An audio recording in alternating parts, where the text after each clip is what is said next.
As always, we have a fascinating interview lined up here for you. It's with an adult film industry star. Interesting. This person's done 100 porn movies. What? What is this? They've also written the book Obscene Thoughts, a pornographer's perspective on sex, love, and dating, and executive producer of the documentary Risky Business, a look inside America's adult film industry. So all you horny guys ready for a porn site? Oh no, it's Dave Pounder! You're about to get pounded. What's going on? How are you? Good, Dave. How are you, man? Good. So Dave and I spoke like a million years ago on the radio show, and he, of course, at the time he didn't have this book out or the documentary, and I wanted to talk to him about that. Dave, for those who don't know, how did you pick the name Dave Pounder, and why? Actually, I got into the adult film industry through the swingers world. I was at a swingers club. I was hooking up with this girl, and this guy came up to me, and he's like, "Hey, have you ever thought about making adult movies?" And I said, "Well, why me? There's plenty of guys here. Why don't you ask them?" And he's like, "Well, you obviously don't mind, having sex in front of all these people. Most people are getting a room." So I was like, "Yeah, I guess that's a good point." And this guy, he knew a producer in LA, so he hooked me up with them. I got the job, and on the form it said, "What's your stage name?" And I never really thought of that. It didn't even occur to me to really sort of have the porn name. So I called him up, the guy that I met at the swingers club. I said, "What do you think I should use for my porn name?" And he said, "Well, you should use something like Dave Pounder, Dave Impaler. But if you do Pounder, spell it with an H-E-R." So I did that for like the first two movies, and I realized it looked kind of silly on the business cards. And then I just changed it to the regular Dave Pounder, and it kind of stuck from there. I actually got an email from a guy, his real name was Dave Pounder, and he emails me years later, and he's like, "Thanks for ruining my name." Well, I got bad news for him. Everybody was already thinking that. But I'm glad you didn't go with Dave Impaler. That sounds a little too much. It's a little aggressive. Yeah, a little too aggressive. In fact, you don't do scenes in porn that are degrading towards women or violent in any way. You also don't do anal scenes. That's interesting. So I assume that I understand why you don't do the degrading scenes, but why not anal?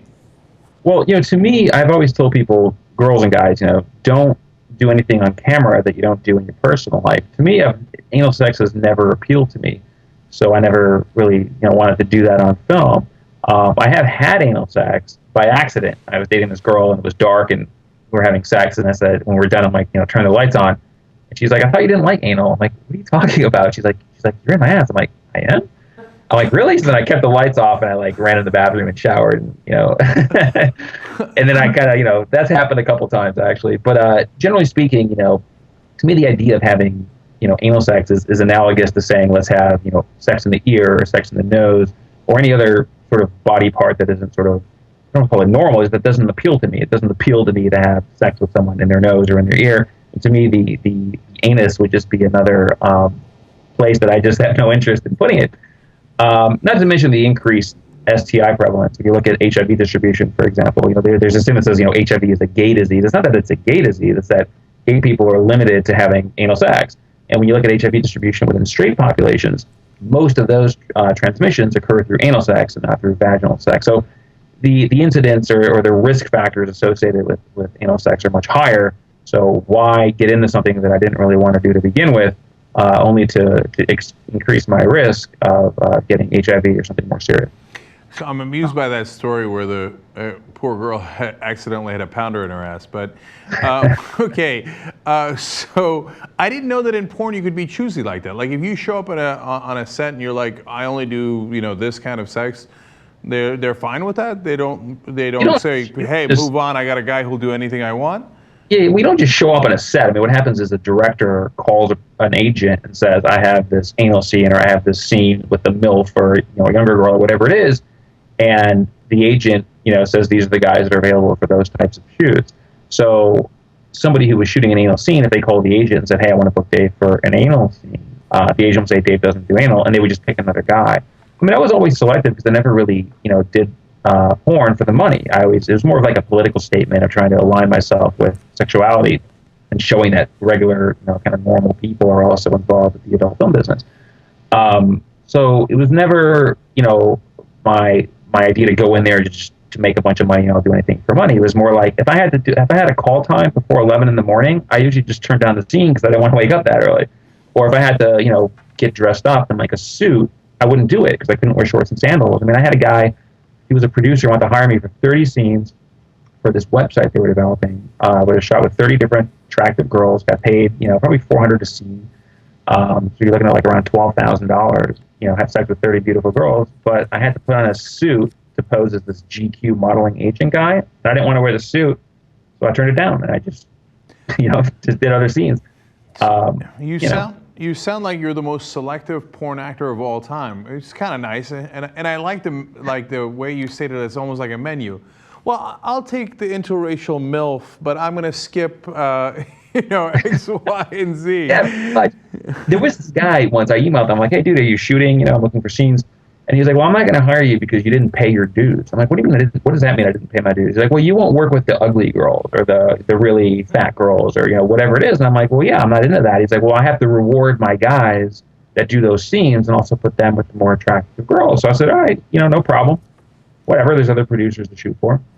And I shot for them. But again, I mean, I have a mainstream business background. It's not like most people that come to the business need the money. I mean, they're doing it because they need money, right away. For me, it was just fun. It was like a playground. It was nice, extra income. And then when I started producing and directing my own stuff, I had complete control over the talent that we hired and the way that the scenes were shot. So it was never really an issue for me. So it's fascinating. So you mentioned there $400 a scene. Is that normal? Is that about what guys get for porn? It really depends. I mean, the girls usually make about twice as much what the guys make. So if you're shooting a regular gonzo scene, it was pretty consistent for a girl to make around $800, a guy $400 for a regular scene for Dane Productions or one of these companies, a couple of years ago. Now, because of all the free content, girls get paid less. Now girls are shooting scenes for $600 and they're paying guys $200 or $300.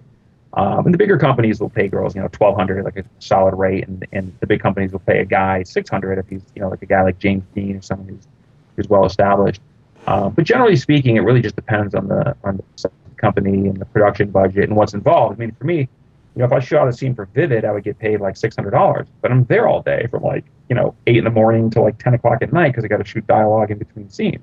Or I can shoot for $400, make $200 less, but I'm in and out in a couple of hours shooting a gonzo scene. So to me, it was much more on a per hour basis. It made more sense to just do the gonzo scene and avoid the feature stuff. So most of the companies I shot for were less feature companies, less about the Wickeds and the Hustlers and the Vivids and the digital playgrounds, and more about companies like the internet companies and companies like Dane Productions at the time, or those companies that shot more gonzo-related content. That pun was unintended there, that you were in and out in a couple of hours, but I enjoyed it nonetheless. But now look, I know that you got into a doctorate program in Concordia University in Montreal, and obviously you take a lot more of an intellectual look at this than a regular porn actor, of course. And you've written a book about it, you got the documentary. So let's get into some of that stuff, because you mentioned that your porn was a bit of a political statement. What do you mean by that?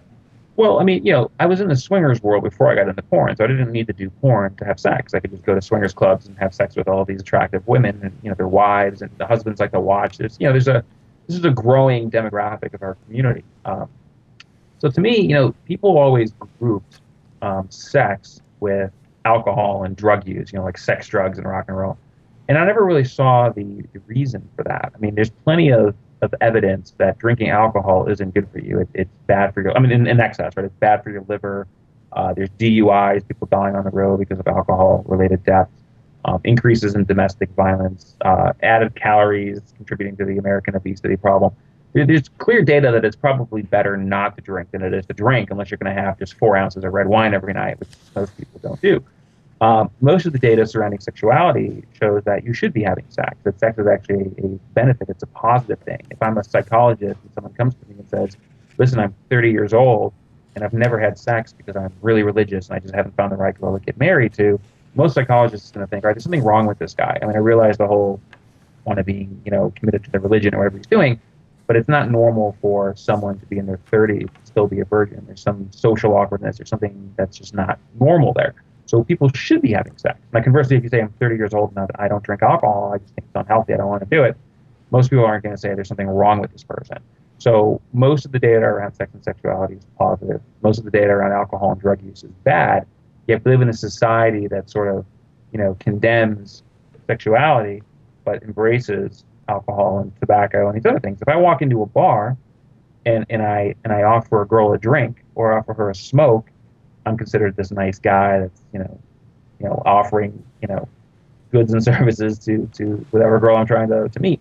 If I walk into a bar and offer that same girl, hey, would you like to come home and have sex in the car or back at my place, I get slapped, or this guy's a pervert, or what is he thinking? Even though, sort of statistically, the act of having sex is a healthier interaction than the act of consuming alcohol or smoking tobacco. Does that ever work at a bar when you go up to a girl and be like, look, I'm going to do something that's much healthier for you, okay? Instead of offering you a beer, I'm going to offer to have sex with you. And is she convinced by that statistical argument? But you know what it is? No, that doesn't work. But again, it's because of the social norms, right? So the thing is, back in the day, if you were gay in the 70s, people were in the closet and afraid to come out because of all the discrimination. Today, much more socially acceptable. So people who are gay are now much more comfortable coming out as gay. So in the future, I think you will have this, and you're seeing these trends. I mean, you have these apps like Tinder, you have these sites like Adult Friend Finder, Lifestyle Lounge that are made for just meeting and having sex, and these are the sites that are on the rise. So there's definitely a trend toward casual sex, I guess, and psychologists refer to this as the hookup culture. So historically, what would happen is you would court a girl or go on a date with a girl, and go on dates, and maybe you would end up having sex or being intimate down the road. Today, people are hooking up and having that sort of casual sexual relationship almost as a social bonding mechanism, which may perhaps lead to a relationship. So those sort of roles have been reversed as people become more comfortable with human sexuality more generally. I like that you went into porn, not just for yourself, but for all of us, to remove the stigma of sex. I feel like you're kind of like the Rosa Parks of porn. I have. And the funny thing is they have a lot of people who are discriminated against. You hear about these teachers. And this is a component of the documentary as well. You have these teachers that are being fired merely because years before they ever started teaching, they had posed nude or they were in Playboy, and they fire the person. And to me, that doesn't make any sense. I mean, there's absolutely nothing illegal about acting in adult movies. And if you do so on your own time and without the use of company resources or filming on location of the company that you work for, I don't understand why these companies are discriminating in that sense. I mean, particularly with teachers, right? If you're a teacher at a school, to consume alcohol, you need to be 21 years of age, right? To watch pornography, you have to be 18. So why is it that if somebody engages in the lawful act of drinking alcohol or even owning a bar or filming themselves as the owner of the bar drinking alcohol in a commercial, why is that acceptable? But to have sex or to create an adult movie, or maybe if a husband and wife take a video of themselves and upload it to YouPorn because they just think that's funny, even though it's perfectly within their right to do so, why should that teacher be fired? And a lot of these school people will say, well, you're setting a bad role model example. And then the question that I say to that is, well, why are we limiting sort of moral evaluation just in the sexual domain? Why aren't we firing teachers that exercise poor nutrition habits or poor exercise habits, right? If we have overweight teachers or teachers who are eating fast food, and if we see the teacher at McDonald's, why aren't we firing that teacher for setting bad role model experience for nutrition when we know that kids should be eating their vegetables, and getting proper exercise? Like, why this focus on sexuality? So why do you think it is? Why do you think that we've taken this one particular thing, which is actually healthy and about literally the most natural thing in the world, and chosen to stigmatize it? Well, I think it's mostly religious influence in sort of this patriarchal society that we have. So what happens is, when you look at all the people that are, the reason we talk about gay marriage and abortion in this country instead of real issues like, violence, murder, homicide, rape, things that people really need to be concerned about, is because of this religious underpinning. And the nice thing is that society is becoming more secular. When you look at trends and people who go to church and things like that, they're declining. And the thing is this idea that sort of the religious community has some sort of an exclusive right to moral superiority doesn't hold any ground. I don't know where they get the credit to do that. I mean, if you think about it, like if you're going to be a Christian, for example, you have to accept that Jesus is your savior and all this kind of stuff. And if you don't, then you're not really a Christian, and theoretically you're going to hell. If you're a member of the Islamic faith, for example, you have to believe that Muhammad is a prophet, and if he's not, then basically you're going to hell. So you have these two kind of incompatible religions. One can be right, but not the other. They certainly can't both be right. Either zero are right, more probable, or only one of them is right. So just by probability alone, millions, hundreds of millions of people are destined for damnation just by mere probability alone. And that's looking at just two religions, not the 10,000 religions that are kind of on the books. And when you, so that's kind of a reason to, Richard Dawkins says, most people are atheists. We just take it one God further. So most people who are Christian don't believe in Zeus. They don't believe in Apollo. They don't believe in, Muhammad. They only believe in their particular God. They're atheists with respect to all these other gods. So atheists just take it one step further. And what you'll see is science is always, putting religion in a more defensive position. We used to think the world was flat because there was a verse in the Bible that said that Moses or somebody took somebody up to a hill and could see all of the world's, splendor. But if the world was round, that wouldn't be able to happen. So there was a lot of sort of religious upheaval against this idea that the world was round or that the earth revolved around the sun and not the other way around. It was kind of contradictory to scripture, and people were put in prison and persecuted and all of these different things. And then as science comes about, we realize, okay, this was wrong. Now we know what's true. And I think you're going to start seeing that about human sexuality. This idea that you shouldn't have premarital sex, or that being gay is wrong. When you look at other mammals, you look at other how they behave. For example, and I think you mentioned you talked to Christopher Ryan in the previous interview. If you look at primatology, right, humans, we share more than 99% of our DNA with chimpanzees and bonobos. They are our closest genetic relative. That's more genetics in common than the African elephant compared to the Indian elephant. Okay, when you look at sexual behavior of chimps and bonobos, they are both highly promiscuous species. And the predictor of promiscuity amongst primates is one, externally displayed testicles, and the other one is the size of the testicles with respect to the mass of the body size. So, for example, a gibbon is a monogamous primate. It has very tiny testicles, and they're internalized, they're not externally on display. When you look at, and the gibbons have very large body mass. When you look at chimpanzees and bonobos, they have very large testicles, they're externally displayed, and that's sort of a predictor of promiscuity. And when you look at humans, we have externally displayed testicles, relatively decent size to our body mass relative to chimps and bonobos. And if we were indeed intended to be monogamous, we would be the only non-tree dwelling social primate that was monogamous. It just doesn't make any sense, particularly when you look in the news about all these people that are having affairs, right? You see Bill Clinton, Newt Gingrich, Mr. John Edwards, Mr. Family Values, and guys preaching family values. Here in Florida, founder of the Calvary Church, which is supposed to be, these churches are supposed to be the moral high ground. This guy just got caught, having affairs with many different women within the parish, and watching pornography incessantly. So if that doesn't say anything, if your highest political figures that have the most to lose are still engaging in this behavior, you have to start wondering whether this is biological or by choice. You don't see this similar behavior in females. You don't see Hillary Clinton being caught with her male intern, Meg Whitman of eBay at the time, Barbara Feinstein or Dianne Feinstein, or, Condoleezza Rice. Why aren't these people being caught in the bathroom with their male interns? They're not, because women don't have the same sort of biological need for variety that men do. It's a completely different system. I agree with a lot of what you're saying there, and obviously I think it's natural. And as you were talking about, and you talked about all these politicians and then right-wingers caught watching porn and stuff, it occurred to me, like, how funny would it be if they were watching your porn? Sure they have. Yeah. Who knows? Maybe they got off on Pounder before, so it's possible.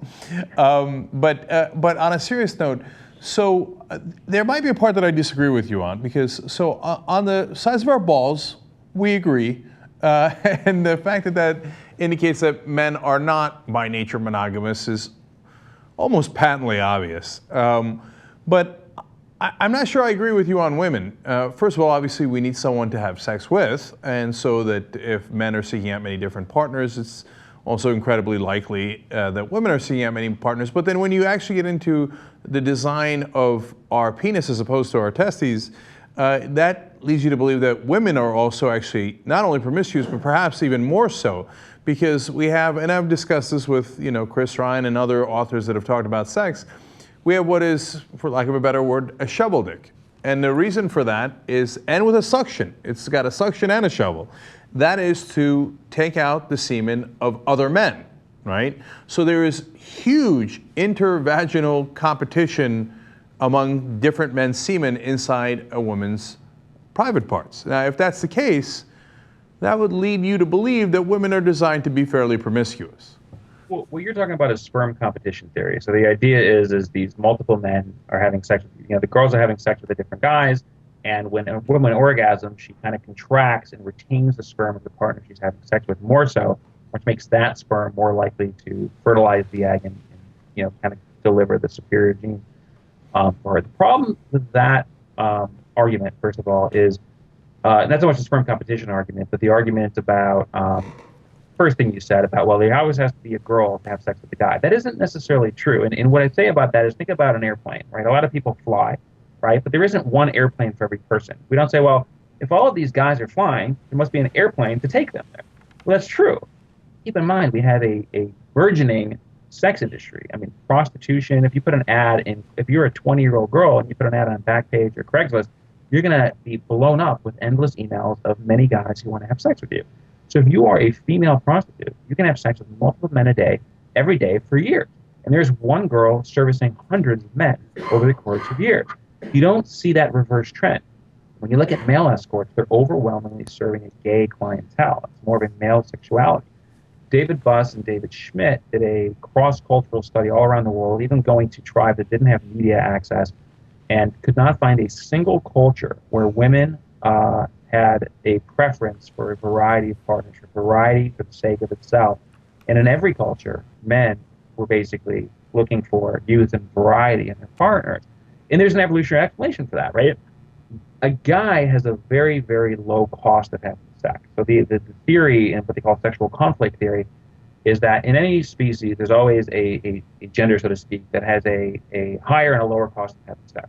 For humans, females have a much higher cost of having sex. If I meet a girl walking down the road and we decide to copulate in the bushes, my investment could be as little as 5 or 10 seconds if that was my goal, right? I would be on my way. I would never see her again, and that's the extent of my investment. Now, if she were to get pregnant, she would have to carry the baby to term and then raise the baby. Now, she doesn't know my genetic quality. She doesn't know if I'm crazy. She doesn't know if I have harbor any diseases or mental illness. If she leaves and I haven't shown any kind of investment, there isn't any parental support, so she loses the paternity investment. She loses the resources and financial investment that would come, which is why, because of this difference, what happens is women, or the gender with the highest cost of sex, in this case, in our case, women, are then become the discriminating sex. They choose who they want to have sex with, and then all the males in our population that have the lower cost of sex engage in what's called intrasexual rivalry. And what we do is we compete with each other for sexual access to the female. So, for example, we know that females value height, personality, confidence, success, and social status. As a result, you see a lot of men competing to drive a nicer car. There's a statistic out there that if you look at all the Ferrari owners, there are no female Ferrari owners. All the Ferrari owners are male. So men are always looking to signal their status. They're trying to buy bigger houses to say, I make this much amount of money. This is my job. I'm a vice president or CEO of this company. Any way that they can increase their relative position to the other males to gain sexual access to the female.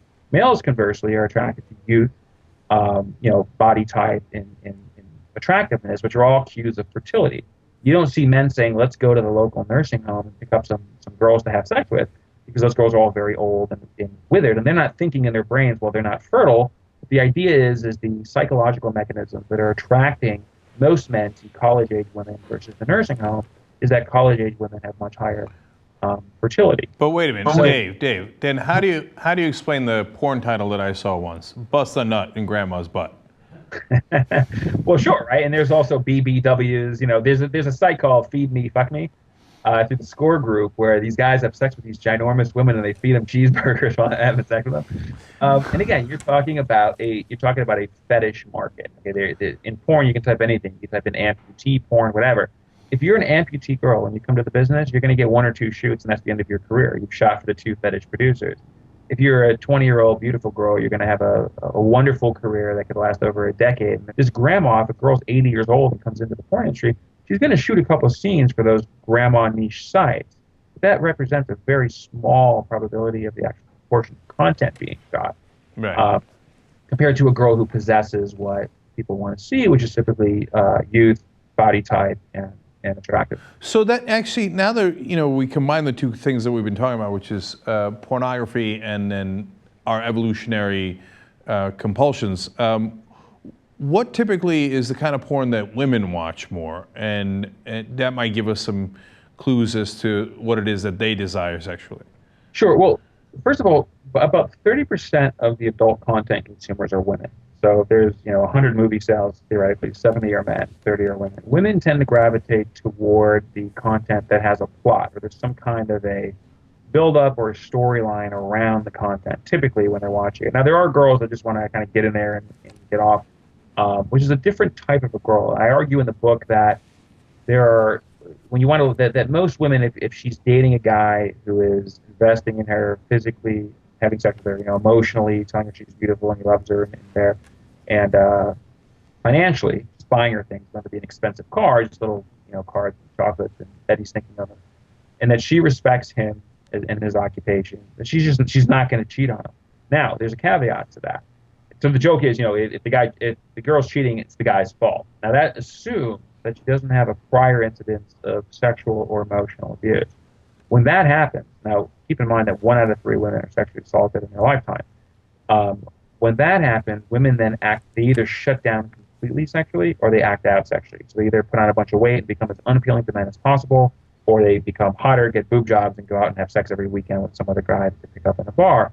Kind of is a sort of a, depending, if they were physically abused, it's more of a, or sexually abused, it's more of a catharsis, trying to recreate the experience, to learn from it, to master it. If they were emotionally abused, it's more about a low self-esteem thing. They've been told they're ugly or they're fat or they're unattractive their whole life over and over again by somebody they care about. So they say, well, wow, here's a guy that's willing to have sex with me. I must be attractive because he's willing to have sex with me. They have sex with him. Then the guy moves on, and then she finds another guy, and then she's revalidated by having sex over and over and over again. But it's more of a downward spiral because it kind of sticks around, and then the girl feels worse. So that's sort of where that comes from. You would think that if women were just trying to find the one right guy, you wouldn't have that competition within the woman's vagina. Well, again, strong competition is a theory. This hasn't been proven. This is Todd Shackelford does a lot of work with this at Open University. The idea is that women invoke what's called a dual mating strategy, right? So they're looking for an investing male who will provide resources and emotional support and companionship, and then they're looking for good genetics. So typically, a woman would prefer to find that in the same partner, right? So if you're dating a guy like George Clooney, right? He has defined jawbone, facial symmetry. He obviously has a lot of testosterone in him. He has good genetic quality. He's also successful and personable and confident. So it's unlikely that George Clooney's wife, assuming he's even married, is cheating on him or being unfaithful. Now, conversely, let's say you are an average-looking girl. You're not ugly, you're not attractive, so you have a boyfriend, but he's not a super high social status guy. He's a regular guy. Let's just say he's an accountant for a company. So he's making like $65,000 a year, and she loves him, and he's investing in her. If she's traveling with her friend and sees a guy like George Clooney, and George Clooney expresses interest in her, or someone along those lines, somebody has good genetic quality, she is more likely to have sex with him and also orgasm with him, which makes her more likely to get impregnated by him. And then what happens is, I think we call it the sexy sons syndrome of theory. And then she comes home, doesn't tell her primary partner that that this baby is not the guy's baby, and he's essentially cuckolded, and he's doing what, from an evolutionary perspective, is one of the worst things you can do, which is taking all of his resources and time and parental investment and investing it in a rival's offspring. So this is why men are so upset when they discover a sexual infidelity, because men never know that their babies are their babies. Women know for sure that their babies are their babies. And women, even although they don't want a sexual infidelity from a partner, they are more hurt by an emotional infidelity, because if there's more to it than just sex, and there's a risk of that partner leaving her for the other girl, which is then a threat to her genetics, getting the DNA for future babies, as well as the resource investment that's coming from the guy that she's dating. So if the guy just went off and hooked up with some stripper at a club in Las Vegas, she's upset, but she'll forgive the guy. If he had an emotional, I love you relationship with another girl, that's really difficult for girls to forgive. And conversely, for guys, if his girlfriend had a really close emotional connection with another guy, but never had sex with that other guy, most guys can forgive that. But if she had sex with the other guy, most guys are going to be out and move on to the next one. And it gets back to this evolutionary psychology of this idea of doing these competing sexual strategies for maximizing the probability of getting your genetics into the future. For men, the lower cost, higher volumes of sex are more likely to guarantee genetic copies of yourself in the future. For women, invoking a similar strategy would be suboptimal because they'd be less likely to have a male that has good genetics and that's going to stick around. For a woman, she wants to lock on to that high quality, secure male with good genetics if her mate value is high enough to get a guy like that, and to really invest all her resources in that, because her eggs are limited. She can have a limited number of kids, and after menopause, no more babies for her. So she has to be very, very selective about who she chooses to have sex and have babies with. Well, I already like how this interview is going because I've gotten a chance to use my favorite porn title, and we then just used my favorite word, cuckold. I think it's a hilarious world. Anyway, but although I do feel bad for men who have been cuckolded. So now, Dave, let's assume for a second that you're right about everything you just said about the different nature of men and women. And I think I agree with you at least 90%, but I think that women perhaps are a little bit more promiscuous than you're giving them credit for. But let's assume you're 100% right. So then how do human beings resolve this inherent conflict in their nature? What is an ideal relationship for men and women? How are we supposed to interact? Right, and that's what I talk about in the book. So I talk about these 4 different analogies of poison, okay? So assume for argument's sake that I'm going to poison your food, and you're okay with it. You're like, you know what, that's cool, I want to die, I'm going to poison your food. So I start poisoning your food, you're eating your rice checks or whatever I put the poison in. You eat the rice checks, and now you're dead because I've given you a lethal dose of poison. Okay, it's the poison that killed you. Now, under the same line of thinking, if I were to tell you, Cenk, I'm poisoning your rice checks, okay, you believe you're okay with it, you're ready to die, Dave, please poison my rice checks. Mike, it's going to be done, Cenk. You believe you're going to be poisoned, but I'm actually not poisoning you. I'm giving you a placebo. Even though you believe you're going to be poisoned, you're not going to die because there's no poison in the cereal, okay? Mm-hmm. Conversely, if I tell you that I'm not poisoning you, okay, that makes it, Cenk, trust me, this isn't poison, and I poison you. So you don't believe you're being poisoned, but you are being poisoned, you're still going to die. So what actually killed you is the poison. It has nothing to do with whether or not you believe you're being poisoned, okay? When it gets to fidelity, take a guy like Tiger Woods. Tiger Woods was having sex with all these different girls, porn stars, while he was married. His wife never knew about it, and the relationship was completely fine. It wasn't until she discovered the infidelity, she became aware of it, that it ruined the relationship. Now, let's just say Tiger was completely faithful, or anybody else. They were just completely faithful, and they got some weird, it was a full moon, and they were acting weird, and they said, you know what, I'm going to mess with my wife and just tell her that I've had sex with all these different girls, even though I never have.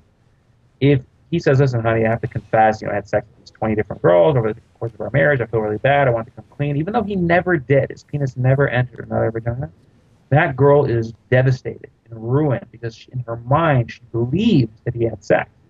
Now, contrast that with the poison. If the minute a husband or a boyfriend, the minute the penis entered another vagina, the wife had a heart attack or a stroke or something bad happened the minute the penis actually entered the vagina, a causal relationship between the cheating itself and the health of the partner, then I could see an argument for not cheating. But the guy's role in relationships isn't really not to cheat. The guy's role, we have a biological sort of drive to cheat. Our goal is to make the girl that we're with feel special, feel that she is the only one, give her every reason. And just like Bill Clinton did, deny, even when you're the leader of the free world, I did not have sexual relations with that woman. I mean, you have to do that if you care about your spouse, because the goal isn't so much not cheating, it's about not allowing her to discover that infidelity. And from my own personal experience, from interviewing hundreds and hundreds of couples, from swinger couples where the wives are well aware, obviously, that the guys are cheating, to monogamous couples, whether or not the guy is faithful, that the happiest couples are the ones where the woman, for female, is where the woman is dating a guy who has a good job, she has children with him, he's investing in her financially, physically, and emotionally, and he's off cheating and she has no clue. And the guy is equally happy. When you look at these monogamous couples where the guy actually isn't cheating, which is rare, but usually when the guy isn't cheating, I argue that it's not because he's chosen not to cheat, it's because he doesn't possess the qualities that women are attracted to. He's short, he has low social status, etc., so he doesn't have anybody to cheat with.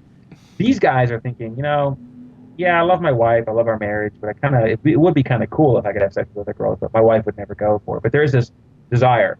And when I interview most of these women in the swinger community about swinging, they say, I love my husband, I kind of do this more for him, something we do, whatever, he likes it, but I'd rather it just be us.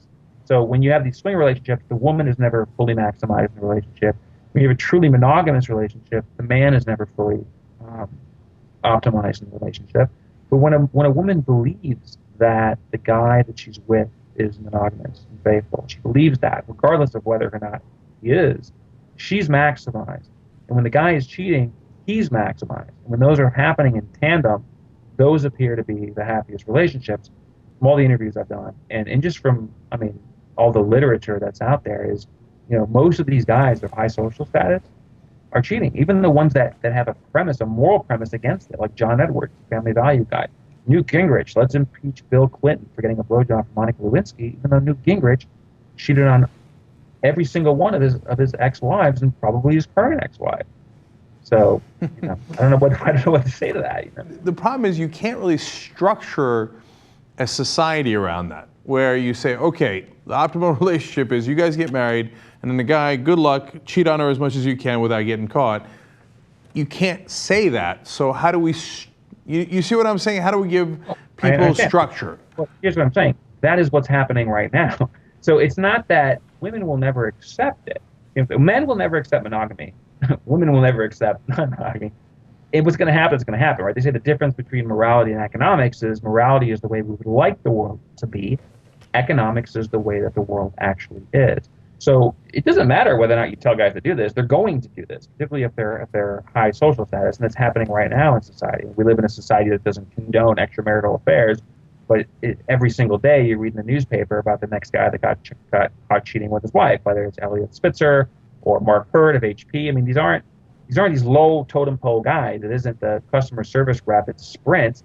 It's the CEO of Hewlett Packard. It's gonna happen regardless. So it's kind of like saying, what I'm trying to argue is don't feel. I'm telling the guys, I guess, basically, don't feel guilty. People, if you grow up in a religious community and you're gay, people feel very guilty about being gay. They say, oh my God, I'm gay, there's something wrong with me. It's like, dude, there's nothing wrong with you. It's normal, it's okay to be gay. There's nothing wrong with that. There's plenty of gay people. But the religious community that they grew up in are not going to agree with that. So you can't tell them it's okay to be gay because it's not, because that's their paradigm. And if you say to, think of traditional straight women as sort of the religious community denouncing gay marriage, denouncing sexuality, saying, no, you can't go out and have sex with other people. But just because the religious community, if the guy doesn't come out as gay, if he's gay, that doesn't make him not gay. He doesn't just all of a sudden become not gay because he hasn't come forward with his secret. He's just secretly gay and doesn't tell his religious parents because he doesn't want to hurt them or be ostracized from the community. And that's what these married guys do. They go on vacation, they travel, they hire these escort services, whatever, because they're not going to sit there and, just like the straight male isn't going to convince the wife that, yeah, this is okay, put up with it, just like the gay guy isn't going to convince his preacher father to accept his gay path, or his gayness, right? So that's really what's happening. And the thing is there's this component of women's psychology where they will believe the guy. Women look everywhere in the news. Look at all the news stories of the guys cheating, and again, not the girls. Look at the per capita amount of strip clubs in any metropolis. You live in LA. Count up all the strip clubs that feature naked women dancing. Count up all the strip clubs that feature naked men dancing. If men and women had this equal variety or this equal desire for variety or objectifying bodies, you would find an equal economics would dictate that there would be equal numbers of male and female strip clubs, but there aren't. And despite all of these obvious social cues, even in mainstream media, women still believe that their guy is different. And I think they have to believe that. They have to believe that in order to be happy in the relationship. And I don't think guys should ruin the fantasy by suggesting that they're not faithful. I think the guy's role is to say, honey, I love you, I'm here for you, happy birthday, I would never cheat on you ever, I love you to death, and communicate that to her, and then secretly cheat and have her not know. Because the minute she knows she's not happy, And the minute the guy's faithful, he's not happy. And if a woman really wants a guy to be faithful, her best bet is to date a low social status male. Date a guy who's 5'5", unemployed, lives with his mother, drives a crappy car, has no confidence, is very meek, and that guy will be faithful, not by choice, because he doesn't have any other people to have sex with. As Chris Rock says, men are as faithful as their options. I know we don't like this. I mean, talking about this, doesn't make people feel good, but it doesn't change the fact of what's actually happening. Okay, think about everybody has equal access to the internet or even to other people, right? So I remember when I was at the Kinsey Institute, we actually, I did the social experiment where I posted 2 identical ads on Craigslist in the casual encounter section. Now keep in mind, the internet is anonymous, so it's not like someone's going to come back to you and say, oh, this is, Jennifer Smith or whatever. And we posted the identical ad. One of them was, my wife is out of town for the weekend. I'm looking for a little fun on the side. I'm an attorney. I'm 30 years old, in shape, tall, 6'3", gave the attributes that women desire. If you're for real and you're interested, send me a picture and a phone number. And then we posted the exact same ad and said, my husband's out of town. I'm a girl. I'm 25. I have C boobs. And we came back and we checked both email accounts 24 hours later, keeping in mind that both men and women use Craigslist. They're about a 50-50 ratio, have equal internet access. And if what you say that their women are equally as promiscuous, keeping in mind in this anonymous environment, you would expect a result of similar emails in both inbox, but you don't. You log into the wife's email and there's hundreds of guys lining up at her doorstep to have low investment sex over the weekend, and the guy's account is either empty or has one undesirable woman or some spam emails looking for credit cards to verify your age. That's like a phishing scheme. That reveals a lot about human sexuality. When you go to a website like Alexa.com that tracks demographic data to websites, look at a site like Adult Friend Finder, which is a casual sex site. The overwhelming traffic to Adult Friend Finder are males. When you look at a site like eHarmony that has guided communication, a lot of talking before meeting, even exchanging pictures, the female demographic of that site is much higher. And it gets back to the evolutionary psychology for males desiring low investment sex with multiple partners, and for women looking for investing males, monogamy, commitment and resources, ultimately leading to love, family, and children. So Dave, I love doing these interviews, and I always get something out of them. And I got a lot out of this. It was a really interesting conversation. But the one takeaway that really is sticking in my head is the analogy of guys that are in relationships being like gay guys in religious communities. Like, so he's gay no matter what, but he just can either tell you or can't tell you. Right. And a guy inside of a relationship is polygamous whether he tells you or not, right? Right. And I talk about that in the book. I talk about, and some dating sites now, like on OkCupid, I think, you can list a relationship status of like single, like swinger, or whatever. And if every guy was being honest, he would say swinger, because most guys, when they travel, okay, if they have the ability to have sex, if a girl walked up to them and said, they're at a bar, put her hand on her leg, overwhelmingly those guys are going to hook up with that girl. But if you signal, it's all about signaling, right? If you signal to a girl that you're a swinger, right, by listing that status on your website, you're not going to get any responses, right? There's a lot of dating research that shows that if women on a website show that they are overweight or older, that significantly lowers their predictive probability of getting an email. For men, if they're short or they don't make a lot of money, it's the same effect. So when a guy is looking at a website where the girl says in her match her ideal partner makes $150,000 plus, even if he likes the girl, he's going to be turned off and potentially not email that girl because he perceives her as a gold digger, even though most girls are gold diggers. But there's nothing wrong with that. That's okay. That's how the design is to look for resources and stability. A girl saying, I want a guy that makes $150,000 plus and didn't select any of the other boxes below that is no different from the guy that selects, I want the thin, petite girl, and doesn't select curvy, BBW, stocky, and all these other body types. When a girl looks at that profile of the guy who only wants the skinny girl, she's put off. So what a lot of guys will do is they'll put, okay, I want average, skinny, etc. Even though they're only going to go for the skinnier girl or the athletic girl, they're putting that they're okay with average and maybe slightly bigger because they're signaling to the girl they're not that shallow. Or the woman says, yes, I'm checking the $50,000 to $60,000 a year box, because she doesn't want to signal to the guy that she's a gold digger. But the bottom line is that the research shows over and over and over again, when the same girl can go out with the doctor or can go out with the janitor, she overwhelmingly chooses the janitor.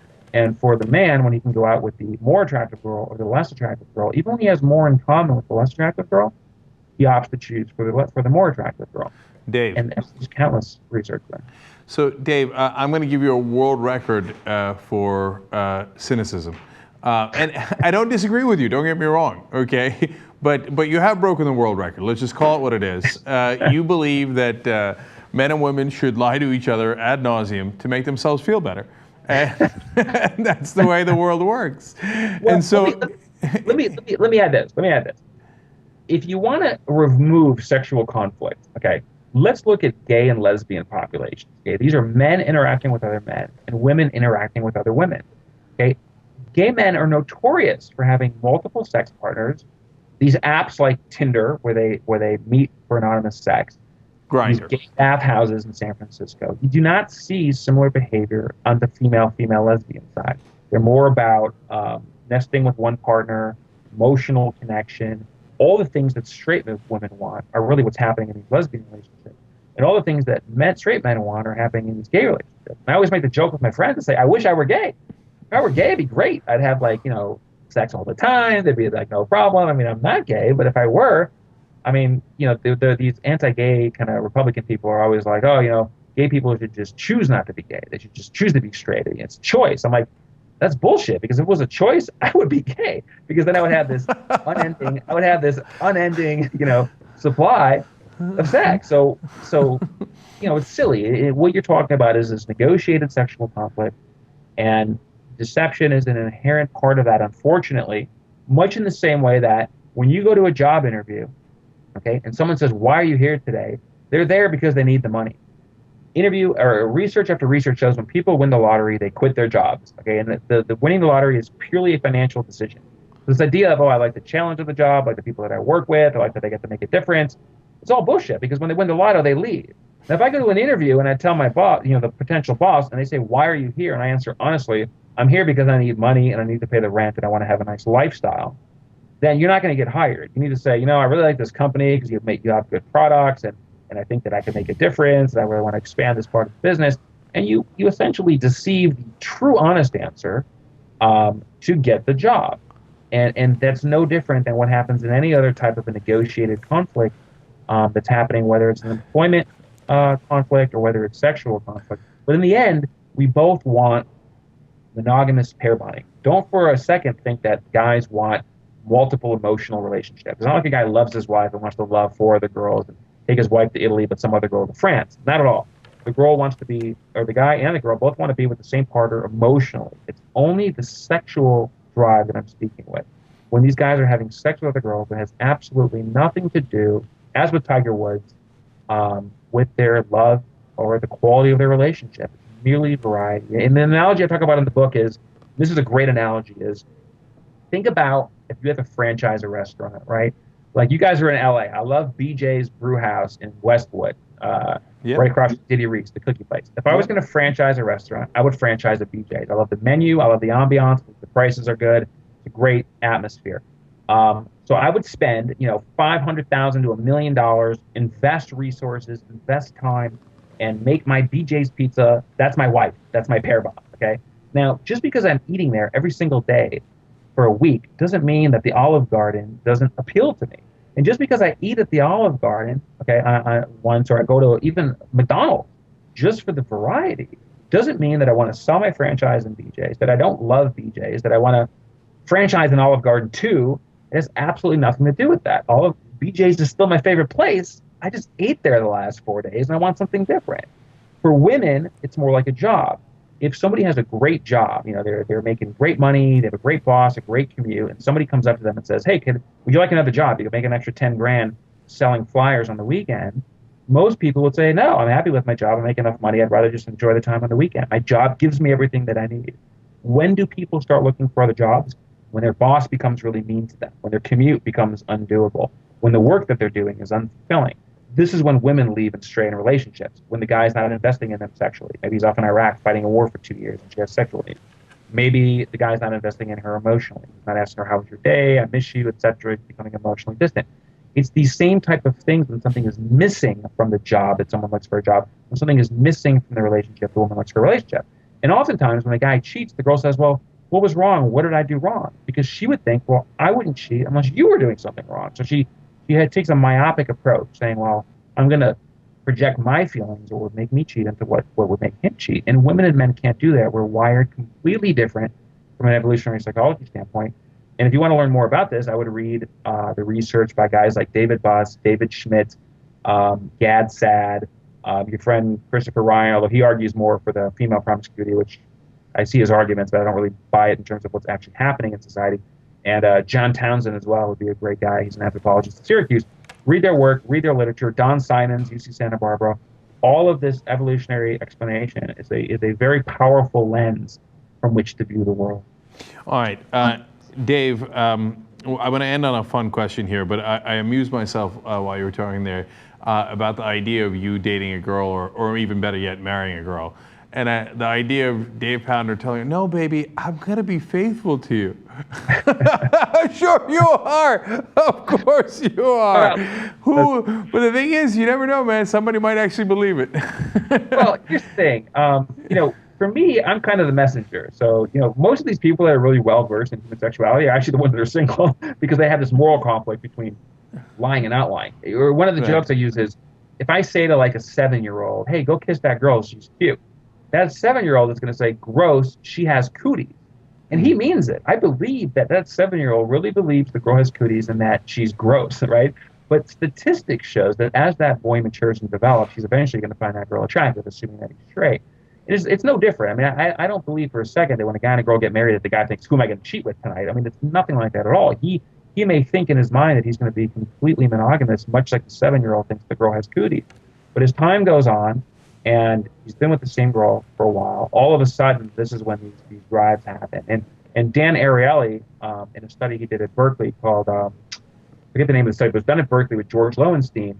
It was called In the Heat of the Moment. They talk about hot versus cold states. It's easy to say, if I was on that plane at 9/11, I would have totally taken down those guys with the knife cutters because in hindsight, they knew what happened. But when you're really on the plane, you're acting in a very different scenario. It's a hot versus a cold state.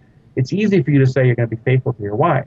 When you're at a bar unexpectedly and some hot co-ed has a crush on you, unexpectedly starts flirting with you and you're on vacation and your wife's nowhere around, the guy didn't anticipate being in that situation. Now he's aroused. He has his hand on his leg. He's wearing a low-cut top. Different systems are activated. He has sex, and then he feels guilty. And what I'm arguing is don't feel guilty. It's completely normal. Don't be stupid and tell your wife because it's not going to make her feel any better. If you want the relationship to end, just break up with her and don't tell her. If you don't want it to end, then try not to do it again. And that's what happens. That's what I'm saying. My theory isn't novel. It's what's happening. It's just an explanation for what's happening. No, I understand. You're a unique blend of keeping it real and lying at the same time. So, like I said, I want to end on a fun note here. Is that a bed behind you, Dave? It is, yes. I'm calling you from one of the rooms. Oh, yeah, that's right. Just curious, how many different women have been on that bed? I have no idea. Would it be in the tens? Would it be in the hundreds? Probably the hundreds. I tell you, man, there's something to be said for living like a pounder. I'm a single guy, Yeah. No, I was a single guy. I wasn't in the hundreds, but